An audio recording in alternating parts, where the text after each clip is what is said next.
মদিনার বাজার দিয়ে নবীজি যাচ্ছেন, নবীজির একটা ওট পছন্দ হয়েছে। তো নবী ওটের মালিকের কাছে গিয়ে জিজ্ঞেস করলেন, ভাইয়া এই ওটটার দাম কত? ওই দামাদামি হলো, নবী সে দামে কিনতে রাজি হলেন, কিন্তু নবীর কাছে তখন অর্থ ছিল না। তখন নবীজি ওনাকে বললেন, আপনি আমাকে ওটটা দেন, আমি এখনো গিয়ে আপনার সেই প্রাপ্যটা পাঠিয়ে দিচ্ছি। ওটের মালিক ওনাকে ওটটা দিয়ে দিলেন। আশেপাশে যারা ওটের মালিক ছিল সবাই জিজ্ঞেস করতেছে, এই পাগলা, তুমি কি যাকে ওট দিয়েছো তাকে চিনো? বলে যে না। নাম জানো? বলে যে না। পরিচয় জানো? বলে যে না। ঠিকানা জানো? না।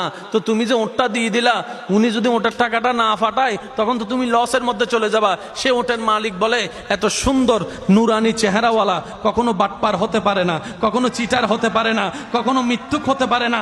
ওনার চেহারা দেখেই তো আমি ওট বিক্রি করার আগে মনটাই বিক্রি করে দিয়েছি, মনটাই বিক্রি করে দিয়েছি, মনটাই বিক্রি করে দিয়েছি। তোমরা যাই বলো, আমার মন বলে উনি আসবেই আসবে, টাকাটা পাঠাবেই পাঠাবে।